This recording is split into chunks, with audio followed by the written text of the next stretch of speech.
Students next வந்து நம்ம பார்க்க போகிறது எக்ஸைஸ் 10.4ல் 22 சரியா 22nd some find the derivative with tan inverse sin x by 1 plus cos x with respect to tan inverse cos x by 1 plus sin x சரிங்களா.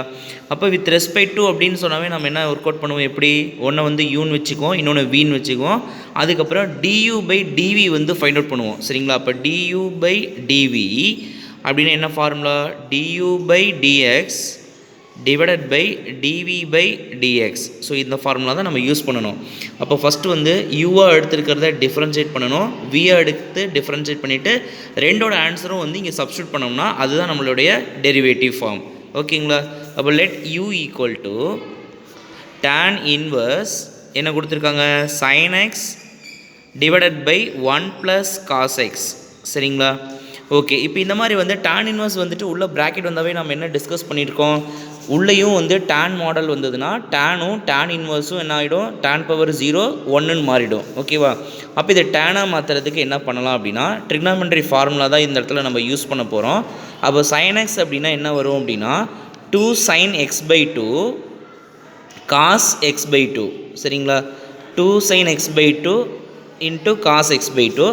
அதேமாதிரி 1 plus cos x இருக்குல்ல, அது பார்த்திங்கன்னா 2 cos ஸ்கொயர்டு x by 2. இது எல்லாமே வந்து direct formula, எப்படி change ஆகுது அப்படின்றத நீங்கள் இதை ரொம்ப திங்க் பண்ண வேண்டாம். sin x அப்படின்னா இது ஃபார்முலா, 1 ப்ளஸ் cos xனால் இது ஃபார்முலா ஓகேவா. அப்போ 2 cancel, cos x by 2 cos ஸ்கொயர்டில் ஒரு cos x by 2 கேன்சல். இப்போ ரிமைனிங் வந்து பார்த்திங்க அப்படின்னா tan இன்வர்ஸ் ப்ராக்கெட்டுக்குள்ளே என்ன பேலன்ஸ் இருக்குது, sin x by 2 divided by டினாமினேட்டரில் cos x by 2 பேலன்ஸ். அப்போ sin by cos நம்மளுக்கு என்னென்னு தெரியும், tan தெரியுங்களா, ரைட். அப்போ tan inverse tan x by 2 சரிங்களா, இது ப்ராக்கெட்டுக்குள்ளே. நெக்ஸ்ட் ஸ்டெப் அது என்னவா மாறிடும், வெறும் x by 2ன்னு மாறிடும், ஏன்னா டேனும் tan இன்வர்ஸும் பவர் 0 1ன்னு வந்துடும். இப்போ இது வந்து என்ன இருக்குது, இப்போ யூன்னு எடுத்துக்கிட்டது நம்ம எப்படி எழுதுவோம், அடுத்தது du by dx. எங்கே இதை வந்து நம்ம டிஃபரன்ஷியேட் சப்ஸ்டியூட் பண்ணி இதை வந்து எடுத்துருக்கோம். அப்போ இது வந்து u தான். இதுக்கப்புறம் தான் நம்ம என்ன பண்ண போகிறோம், du by dx வந்து கண்டுபிடிக்க போகிறோம். அதில் 1/2 அப்படியே இருக்கும், எக்ஸை டிஃபரன்ஷியேட் பண்ணால் 1, அதனால் இதுதான் final answer. Final answer means யூவோட டிஃபரன்ஷியேஷனோட ஃபைனல் ஆன்சர். பட் என்ன சம்மு வந்து முடியல, அடுத்தது வந்து v எடுத்துக்கிறோம் ஓகேவா. v equal to tan inverse cos x by 1 plus sin x சரிங்களா. cos x by 1 plus sin x. இப்போது இங்கே வந்து பார்த்திங்கன்னா sin x மேலே இருந்தது, 1 plus cos x இருந்தது, டைரக்ட் ஃபார்முலா அப்ளை பண்ணிக்கிட்டோம். அதில் பார்த்தீங்கன்னா இங்கே பார்த்தீங்கன்னா cos x தான் இருக்குது, கீழே வந்து sin x இருக்குது. அப்போ இது ரெண்டும் வந்து இங்கே sin xன்னு ஃபார்ம் ஆகணும், இங்கே cos xன்னு ஃபார்ம் ஆகணும். அப்போ எந்த சேஞ்சஸும் பண்ணாமல் காசை சைனாக மாற்றுறதுக்கு ஒரு ஃபார்முலா இருக்குது, என்னென்னா sin π/2 மைனஸ் எக்ஸ் அப்படின்ட்டு இருந்தால் அது வந்து cos xன்னு சொல்லலாம். அதாவது தீட்டாவில் படிச்சிருப்ப, அதை இப்போ நான் உனக்கு எக்ஸில் சொல்லித்தரேன் ஓகேவா. எக்ஸில் வச்சு எந்த லெட்டர் வேணால் அப்படி நீ யூஸ் பண்ணிக்கலாம் சரியா. அப்போ cos xை தூக்கிட்டு என்ன சப்ஸ்டியூட் பண்ணலாம், sin π/2 மைனஸ் எக்ஸ். அப்போ சைனை தூக்கிட்டு என்ன சப்ஸ்டியூட் பண்ணலாம், cos π/2 மைனஸ் எக்ஸ். அப்போ tan inverse sin π/2 minus x சரிங்களா. sin π/2 minus x, sin π/2 minus x divided by 1 plus cos π/2 minus x சரிங்களா. இப்போ ப்ராக்கெட் வந்து சேஞ்ச் ஆகிருச்சா, சரி. இப்போது இது வந்து sin x மாடல் வந்துருச்சா. அப்போ sin xன்னா என்ன, 2 sin x by 2 cos x by 2. 1 plus cos x அப்படின்னா என்ன formula, 2 cos squared x by 2. அப்போ இங்கே எக்ஸுங்கிறது எப்படி இருக்குது, π/2 மைனஸ் எக்ஸ்ன்னு இருக்குது. அதுக்கு தகுந்த மாதிரி நம்ம என்ன பண்ண போகிறோம் அப்படின்னா சப்ஸ்டியூட் பண்ண போகிறோம்.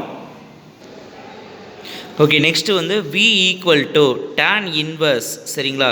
tan இன்வர்ஸ் ப்ராக்கெட்டில் வந்து பார்த்தீங்க அப்படின்னா லாஸ்ட் ஸ்டெப்பில் sin π/2 மைனஸ் எக்ஸ் இருந்துச்சா. அப்போ இது எப்படி எழுதுவ அப்படின்னா 2 sin π/2 minus x divided by 2 into cos π/2 minus x divided by 2.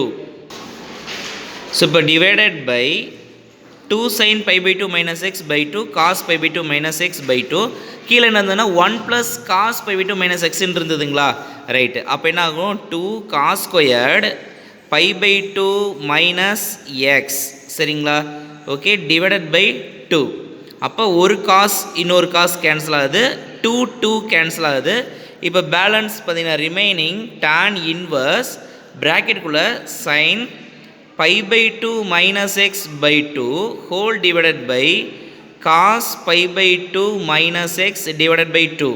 ஓகேங்களா? இப்போ இது வந்து சைன் பை காஸ்ன்ற மீனிங்கில் இருக்கா, sine theta by cos theta அப்படின்னா டேன் தீட்டா.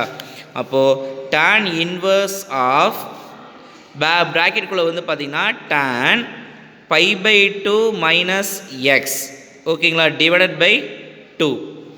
ஓகே ஓகே இப்போ எழுதிட்டோங்களா? சரி, இப்போ அடுத்து வந்து என்னென்னா tan இன்வர்ஸ் சேர்ந்து 1ன்னு மாறிடும்.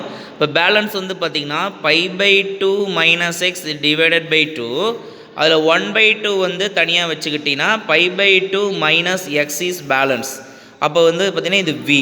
அப்போது dv பை dx ஈக்குவல் டு 1/2 அப்படியே இருக்கும், இது 0, இது -1. அப்போ ஃபைனலாக எப்படி இருக்கும் அப்படின்னா -1/2. இப்போ dv பை dx அப்படின்றது -1/2, பட் நம்மளுக்கு du பை dv வேணும். அப்போது அதோட ஆன்சர் 1/2. இது du பை dx வந்து 1/2, dv பை dxங்கிறது -1/2. ஓகேங்களா? இது இப்படியே கேன்சல் பண்ணலாம், 1/2 கேன்சல் ஆகிடுச்சுன்னா -1. சார் ரெசிப்ரோக்கல் பண்ணி கேன்சல் பண்ணி ஒரே ஸ்டெப்பில் ஹாஃப் இருக்குது, கீழே ஹாஃப் இருக்குது, கேன்சல் பண்ணிவிட்டு -1 மட்டும் பேலன்ஸ். ஓகேங்களா? அப்போ du by dv is equal to -1 which is required solution.